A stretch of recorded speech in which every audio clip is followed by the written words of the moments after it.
होनहार ईमानदार लीडर शोधकर्ता, समानता का हिमायती, बुद्ध का अनुयायी, निडर निर्भीक निश्चल निष्कपट निस्वार्थ हृदय का मालिक, नौ भाषाओं के जानकार, कानून के रचनाकार, संविधान के शिल्पकार बाबा साहेब अम्बेडकर जी को मैं नमन और वंदन करती हूँ।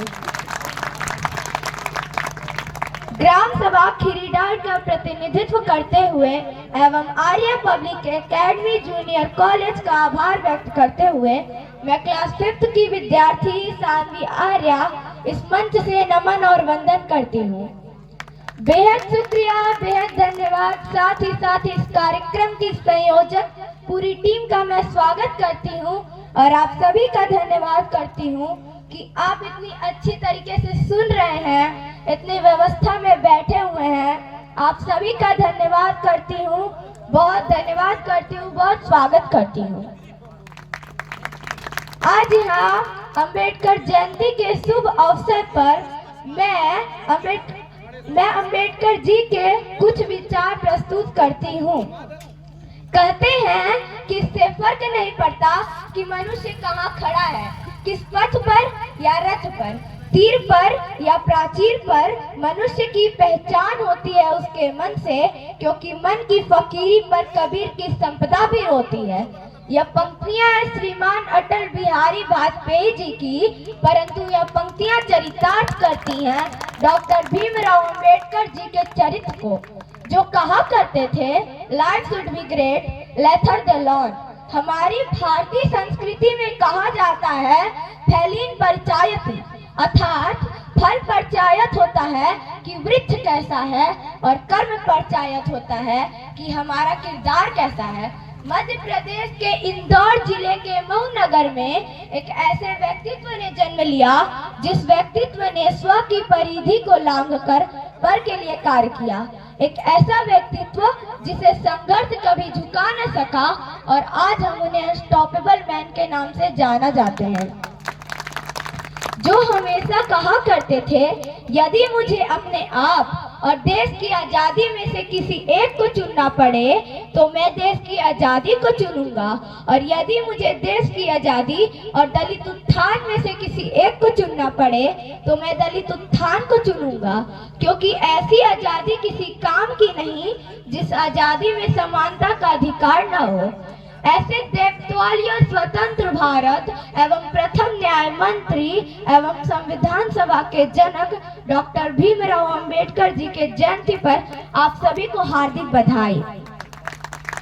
यदि बात बाबा साहेब के बचपन की जाए तो उनका बचपन कई कहानियों में बीता, तब भी उन्होंने अपनी शिक्षा को नहीं त्यागा, क्योंकि उनका मानना था कि शिक्षा उस शेरनी का दूध है जो पिएगा वही दहाड़ेगा। उनकी इस सोच के चलते उन्हें लंदन स्कूल ऑफ इकोनॉमिक्स से डॉक्टर ऑफ ऑल साइंस की डॉक्टरी भी प्राप्त हुई। बाबा साहब कहा करते थे, the cultivation of mind is the ultimate aim of human existence.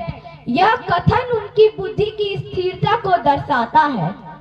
मान्यवर, अब विचार कीजिए, जिस व्यक्ति के साथ बचपन से ही अमानवीय व्यवहार होता आया, उस व्यक्तित्व ने कभी भी अपने मन में नफरत को नहीं पनपने दिया, क्योंकि उनका मानना था कि नफरत एक कमजोर दिमाग का खेल है। वह वेद तक एकता व भाईचारे की बात करते रहे। वे कहते रहे, वी आर इंडियन फास्टरली, और मुझे गर्व है कि मैंने ऐसे देश में जन्म लिया है जिस देश में बाबा साहेब जैसे महापुरुषों ने जन्म लिया है। वास्तव में उनका चरित्र हम सबके लिए अनुकरणीय है एवं उनके द्वारा किए गए कार्य हम सबके लिए भविष्यवाणी है। परंतु तकलीफ तो मुझे तब होती है जब आज का ये नौजवान फेसबुक, यूट्यूब, व्हाट्सएप साइट के डेटिंग और सेटिंग के माय जाल में फंसे नजर आते हैं। तकलीफ तो मुझे तब होती है जब आज का ये नौजवान कानों में हेडफोन लगाए तेजी से बाइक चलाते हुए भूल जाता है जिस धरती को वो रोनते हुए जा रहा है, उसका एक एक इंच हासिल करने के लिए मेरे पूर्वजों ने अपनी खून की नदियां बहा दी थी। तकलीफ तो मुझे तब होती है जब आज का ये नौजवान, जिसके कंधे पर जिम्मेदारी है राष्ट्र निर्माण और समाज की आशाओं को जोड़कर रखने की जिम्मेदारी है, वही हुआ आज मुझे पबजी गेम में डूबा और शराब से भीगा हुआ नजर आ रहा है। महोदय, इन विपरीत परिस्थितियों में देशभक्ति एवं राष्ट्र निर्माण हम सबके लिए एक बहुत बड़ी चुनौती बन गई है। केवल सेना में भर्ती होकर वीर सिपाही बनना देशभक्ति नहीं होती। आजादी के पहले बात कुछ और थी। तब शहीद आजमवीर भगत सिंह, स्वतंत्रता सेना से लेकर वीर सावरकर से लेकर महात्मा गांधी से लेकर डॉक्टर भीमराव अंबेडकर तक इन्हें हम देशभक्ति कहा करते थे। लेकिन आज आजादी के बाद मायने बदल गए हैं। अगर मैं आज देशभक्ति कहूँ तो कहूँ किसे? तो महोदय, जो लोग अपने परिवार और समाज के प्रति समर्पित का भाव रखे तो वो है देशभक्ति। लोकता को पछाड़कर ईमानदारी से किया गया हर काम है देशभक्ति। एक बीमार बुजुर्ग को दवाई दी जाए तो वो है देशभक्ति। एक पत्रकार अपनी पत्रकारी पूरी ईमानदारी से करे तो वो है देशभक्ति। एक अध्यापक अपने छात्र को पूरी ईमानदारी से पढ़ाए तो वो है देशभक्ति। यहाँ तक कि राष्ट्र निर्माण का पहला सोपान है देशभक्ति। हर देशद्रोही के जीवन में आने वाला तूफान है देशभक्ति। तब यह देशद्रोही भी समझ सकेंगे। अगर तू दरिंदा है तो यह शमशान तेरा है, अगर तू परिंदा है तो यह आसमान तेरा है।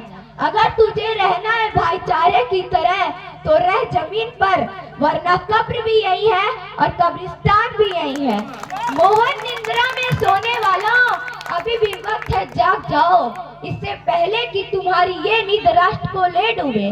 भाषा के नाम पे लड़ने झगड़ने वाले लोगों, लड़ने झगड़ने ऊंच नीच करने से हमारा निर्माण नहीं हो सकता।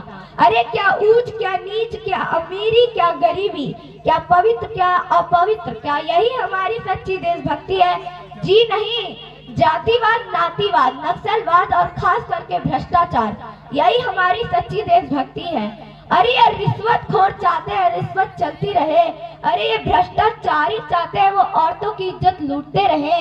ऐसे लोगों की तुच्छ मानसिकता के कारण मुझे मेरा अखंड भारत खंड खंड होता नजर आ रहा है। तब ऐसे लोगों के लिए मैं जरूर कुछ कहना चाहूंगी। ए हवाओं में जहर घोलने वालों, ए हवाओं में जहर घोलने वालों, फिजाएं हमारे इशारों से बदलती हैं। अरे तुम क्या बदलोगे हस्ती हिंदुस्तान की? अरे तुम क्या बदलोगे हस्ती हिंदुस्तान की? क्योंकि शेरों के भी जिगर में महाभारती बसती है, महाभारती बसती है। तो आओ एक उम्मीद बने, एक उम्मीद के साथ चले, हर राज्य के साथ हाथ मिलाएं। अगर हमको विश्व के सामने खड़ा रहना है तो हम सबको मिलना होगा, विश्व की चुनौतियों का सामना करना होगा। हम अकेले कुछ नहीं कर पाएंगे, मिलने की ताकत बहुत अलग होती है। उनके द्वारा दिए गए इस कथन से मैं अपनी वाणी को विराम देना चाहूंगी। कहते हैं कि इससे फर्क नहीं पड़ता कि स्वयं को इतना काबिल बनाओ, कि स्वयं को इतना काबिल बनाओ कि आपको झुकाने के लिए कोशिशों की नहीं बल्कि साजिशों की जरूरत पड़े। जय हिंद, जय भारत, जय देवभूमि उत्तर प्रदेश।